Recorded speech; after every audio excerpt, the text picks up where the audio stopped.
It's day 2,263, I think. I don't know why I forget to keep looking at this. And another special surprise, we've got another guest runner today.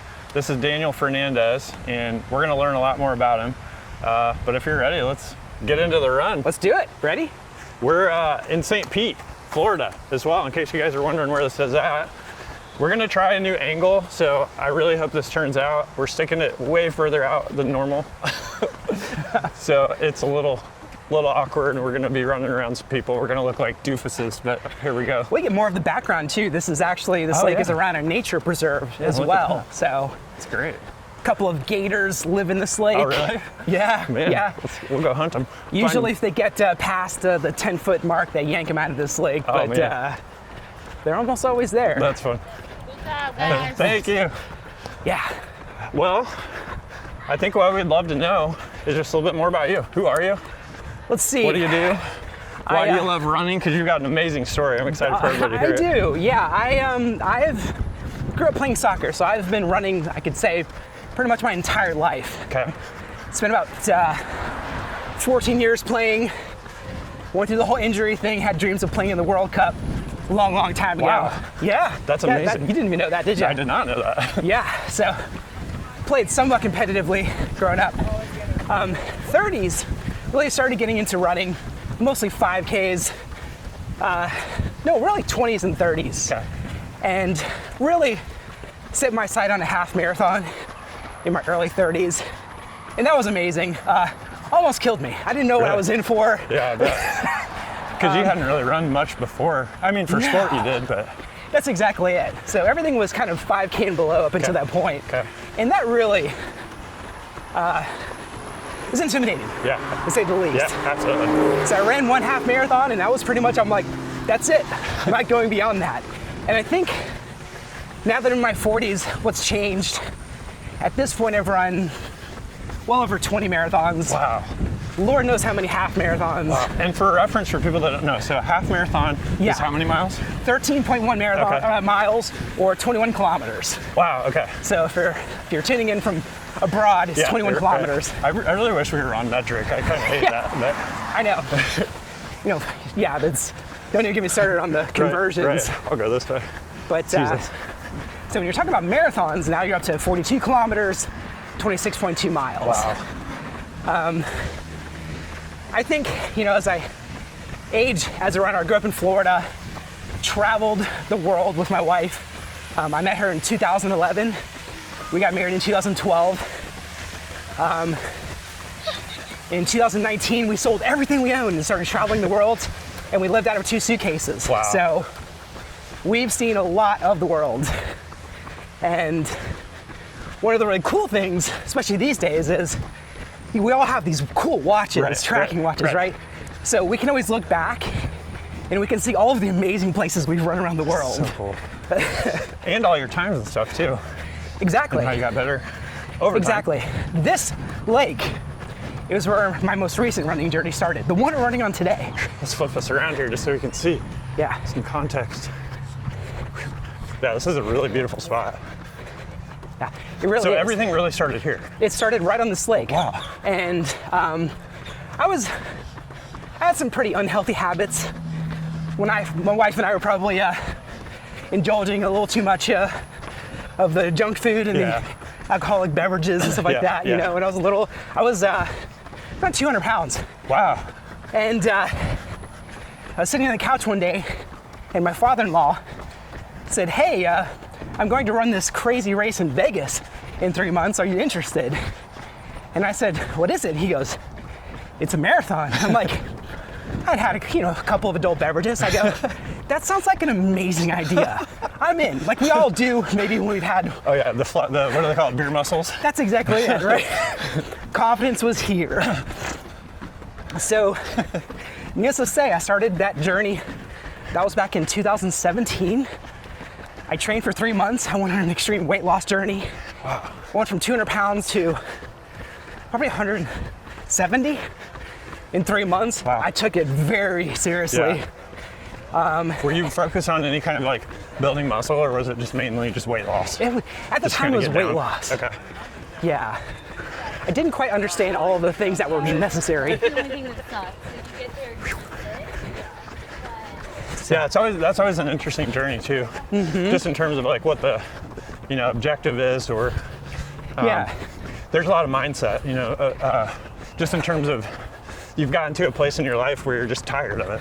Like whatever Yeah. it is, those choices or circumstances, or like you're just kind of done. Oh yeah. And I think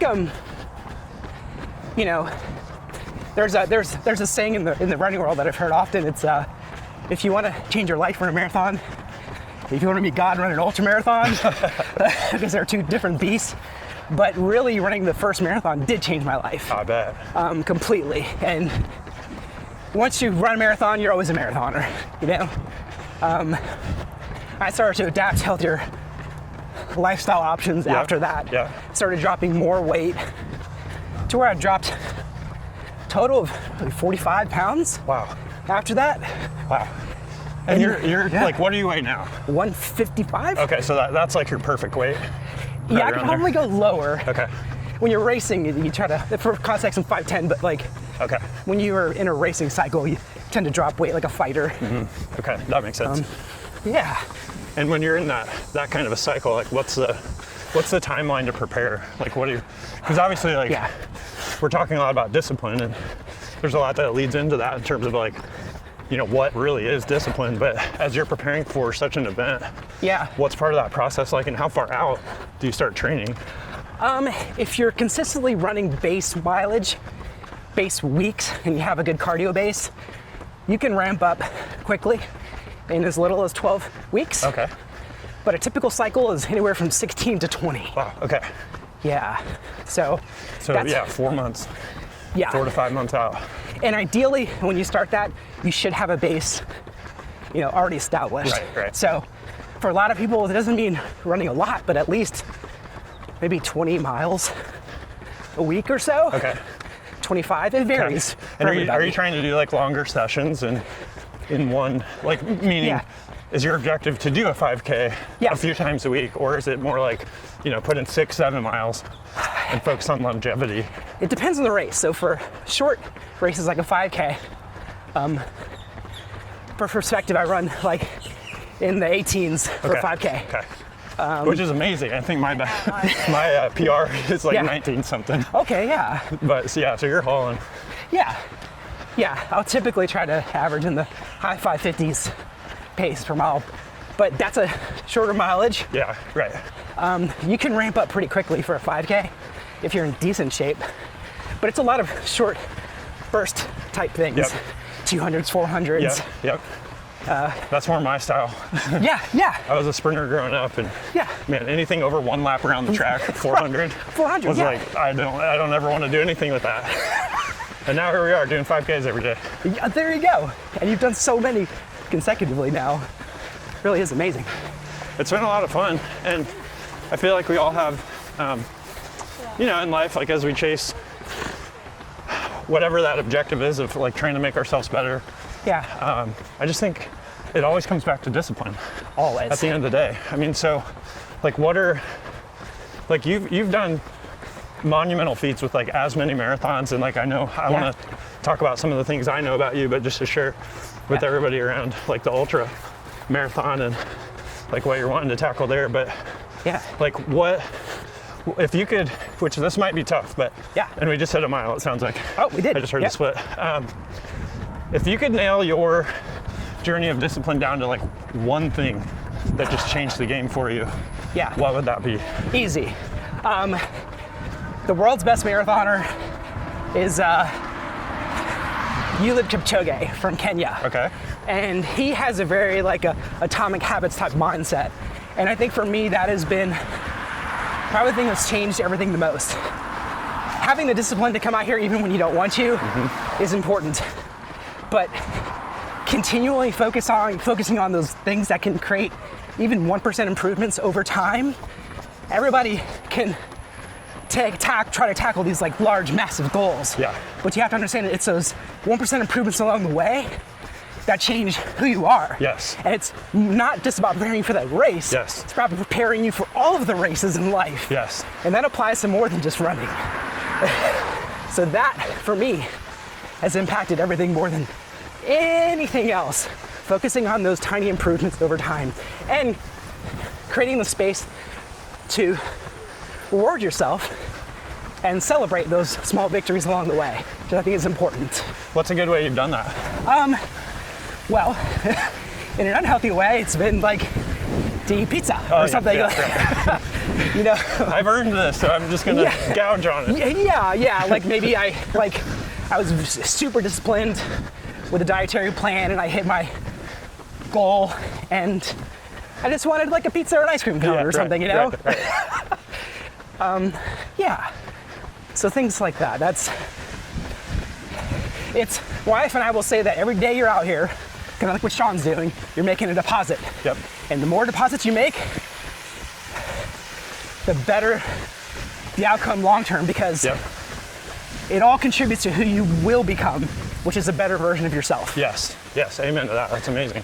And that's the thing too, is like, I love what you're saying about the 1% better in those deposits, because it's a compound effect. So you start doing something today, you're starting to put those deposits in, because your baseline continues to grow. It has exponential effect from where you start. Yeah. And I think that's probably the most maybe underrated or under discussed parts of like why you want to go down a journey like this.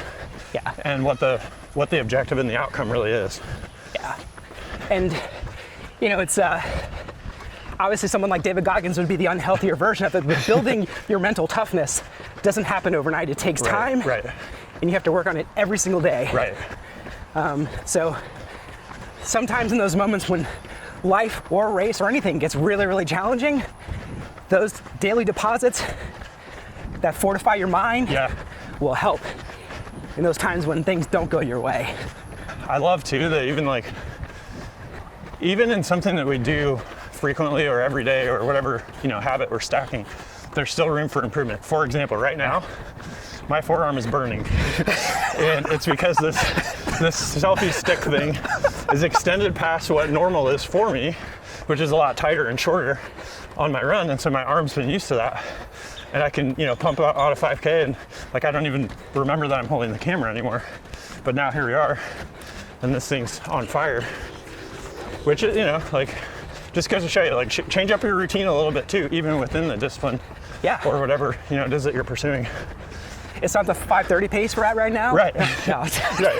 We're at 8:36 is what I'm showing. Well, actually, that's our rolling mile. We slowed down a little. That's about that. Yeah. It's the Garmin versus Apple data. Yeah. Which these are, the thing I found with the Apple Watch, just as a tangent, is outdoor it is pretty accurate. Indoor it's terrible. Okay. Like if I run on a treadmill, it's off by well over a quarter mile. Every watch. Yeah, it's awful. Yeah.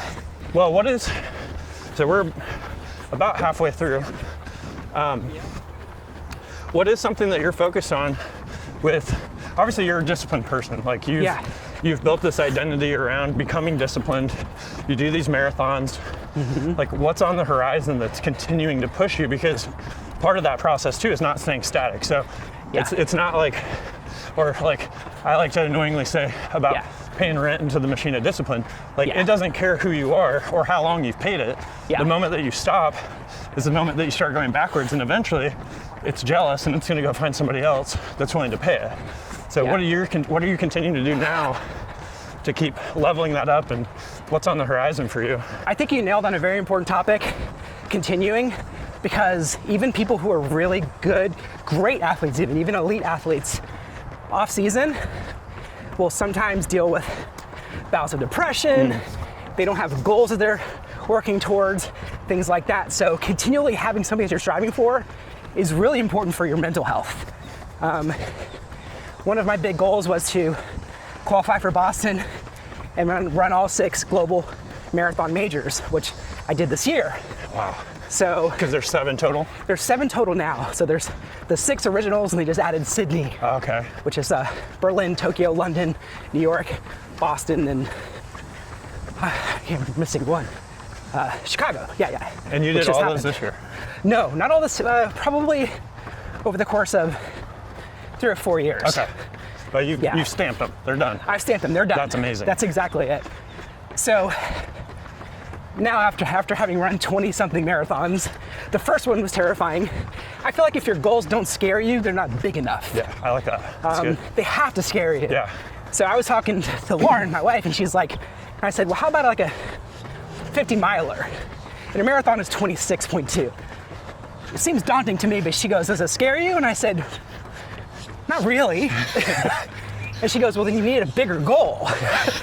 So She's like smacking you a little. yeah. She goes, that's just not big enough of a goal.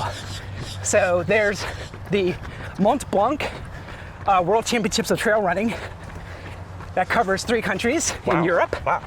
And well over 10,000 feet of elevation change. It's a 108-mile race. I might do that, or the Leadville 100, which is a 100-mile race through Colorado, the Colorado Rockies. That would be challenging. So those are scary because it takes 24 to 30-something hours to complete it. No sleep. Varying climate changes. Could be hot one minute and snowing the next. So that's scary to me because there's almost like that Everest fear of like death. Yeah, right, for real. But that seems like a good goal.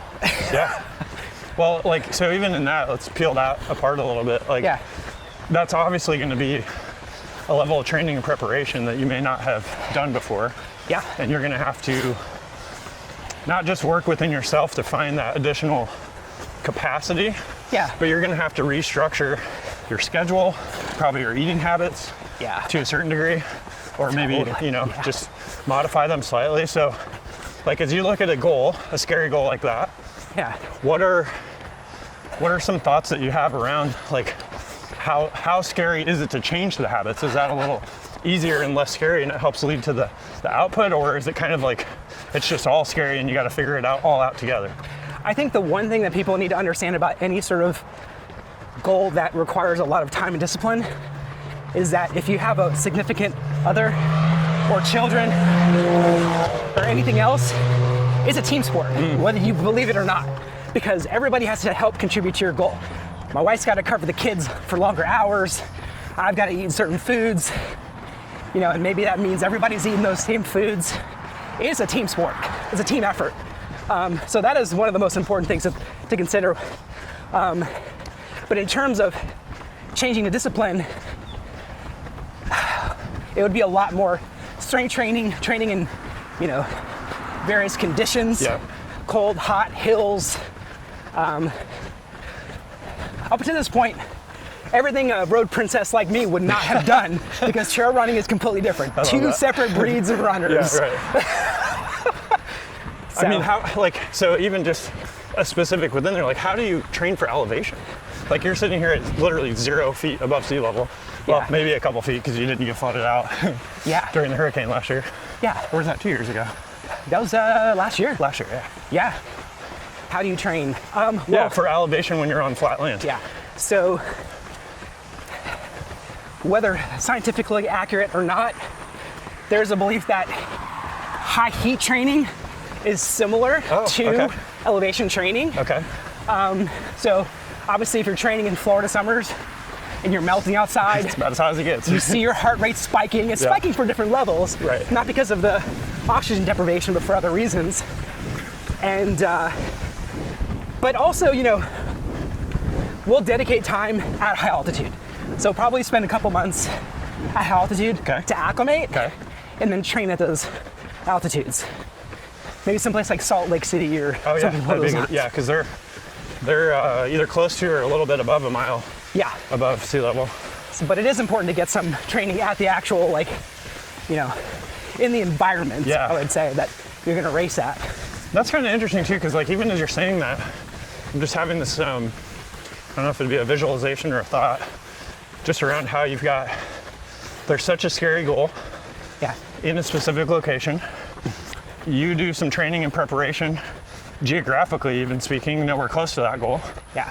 But then you kind of enter into the sphere of the goal to touch it just a little bit, to say, hey, there's an aspect of what I'm doing today where I live that I can't get, that I need to go prepare for, Yeah. where it's going to take me outside of my 5 mile bubble radius that I'm, you know, within almost every day. Yeah. And it's close to that goal, and it's going to give me some confidence and strength but then I retreat back to my home base, continue to prepare, and then be ready to go. So I don't know necessarily what the point with that is, but I just thought it was kind of interesting as you were saying that you still go close to the goal, you kind of touch it. Yeah. With some of the inputs, not the length of time. Yeah. But yeah, that's really interesting. Yeah, because the more you understand about the goal you're trying to achieve, the more research you do. Yeah, there you go. It's really what it is. It's research, whether it be online or in the field. And you're building that database of knowledge so that when you have that big goal, you're executing on a plan with a large database of knowledge that you've collected over a period of time. Yeah, I love that. Yeah. One of the things too, even in you saying that, it's triggering a thought. I forget who said this, but you're basically building so much evidence in support of you being disciplined that it's irrefutable, first and foremost, and secondly, it convinces your inner brain, your battle that you wage with yourself, that you can overcome it and that you want it. So with that research plus the inputs, it's like you just continue to stack the proof that you can do it. Yeah. And you're telling yourself that it's possible, and you're building that research database to show you that you know what's going to be required and what's expected, and you can show up confident that day to go crush it. That's it. Even though it's going to be ridiculously hard, but it builds that much more fulfillment, I guess, when you actually hit the goal. It does. And then on that day, as my 3-year-old would say, you just have to keep telling yourself, I think I can, I think I can. I love that. That's and so you will. good. Well, that's the thing. It's like, if we were to look at culture as a broad stroke, or the world, or whatever you want to call it, our society, globally, everyone celebrates the event. Right. All the headlines are about the big exit if you're an entrepreneur, about the Super Bowl win if you're a professional athlete, about whatever it is, musicians, winning a Grammy or whatever. Yeah. But you don't see the articles that talk about the daily reps that they put in, and no one's actually celebrating that. Yeah. They all just look at the peak of achievement and think that because it's continually put in front of them, that you can short circuit and go from A to B without the process of discipline. It's the guy pulling up to a restaurant, driving a Ferrari, and everybody looks and judges, and no one saw the fact that he was going door to door, couldn't pay his water bill to try to make a buck. Yeah, exactly. And that journey there. Yeah, and the depression that came along with it, and the self-doubt. Oh yeah. People telling him no, he's an idiot for doing what he's doing. Yeah. All the things. And that's really what it's all about. It's doing things despite what others may say. Yeah. Because you believe in your heart that is the true path. Yeah, that's good. So with these two goals, do you have a specific date that you're going to try and target those? Is this a 2026 thing? 2027? This is a 2026 goal. Okay. For one very big reason. It was supposed to be 2025, but had some things come up with my parents, but it's really to celebrate 25 years of being cancer-free. Wow. So for 20 years, I wanted to qualify and run Boston, which is 2020. Unfortunately, the universe had other plans. I got into Boston, but I ended up running it virtually. Oh. Still felt good. Yeah. Now, 25 years later, I need a big goal to celebrate that. And also, next year, I'll be celebrating another milestone. Yeah. The half-century mark. Yeah. 50 years old. It's amazing. I still can't believe that. Every time I'm around you, I'm like, dude, we're the same age. Not even close. But you look like you're in your 30s, dude. Yeah. It's amazing. Yeah. So, on the virtually thing, kind of interesting. So when that marathon happened, everybody ran it wherever they were in the world. That's exactly and it. your times were submitted. That's it. How'd they verify stuff? Most of them made you download a special app. Oh, okay. And then that app had to sync with Runkeeper, Garmin, Strava, whatever platform that you use, and then the times are registered. Wow. So they wouldn't be considered official times, but it did let them know that you completed the distance. Okay. And then they would send you the medal in return. Interesting. Yeah, in 2020 I was registered for 4 marathons, London, Boston, Berlin, and New York, and they all went virtual, and they launched the virtual races within 6 weeks of each other. Wow. So I ended up running 4 marathons in 6 weeks. Wow. And we documented it all on YouTube. Whoa. That's amazing. You'll have to give me some of those links. I'll throw them in here. Yeah. That would be so cool to watch. Yeah, and That's wild. we had fun with them. So I think for virtual, might have been Chicago. I'm not sure which one it was, but Lauren found something called the Donut Trail Okay. in Ohio, and it's a series of 13 donut shops. So we mapped out 26 miles, That's amazing. and we stopped at every donut shop and tasted a donut. And the visitor bureau gave you a shirt if you went to every donut shop. Dude, that's awesome.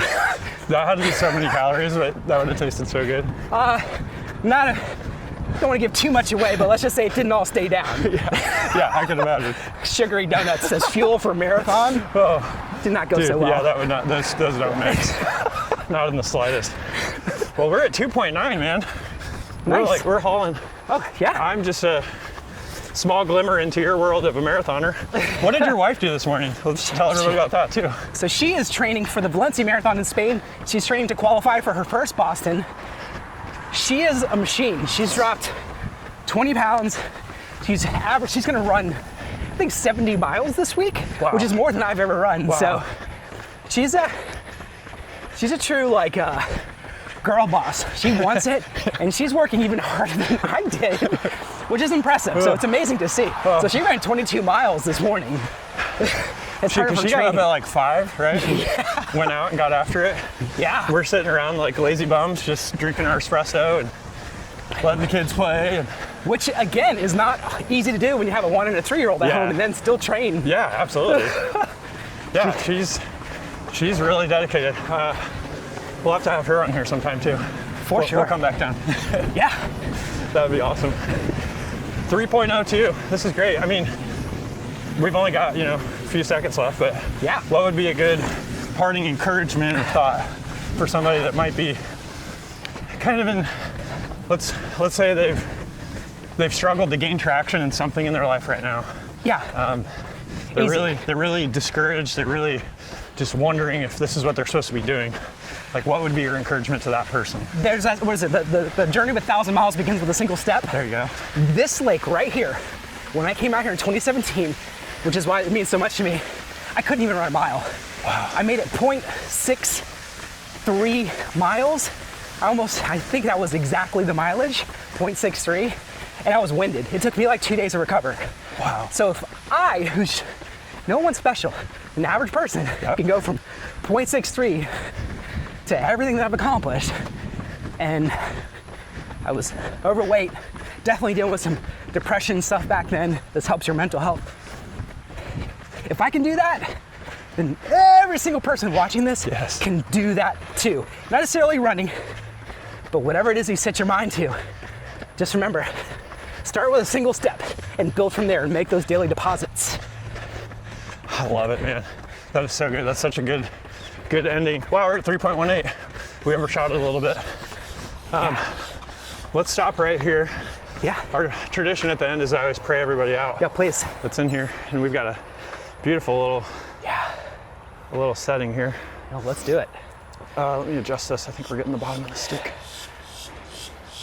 Heavenly Father, Lord, we just thank you for all the blessings that you give us in life, Lord, the gifts and abilities that you put in our heart.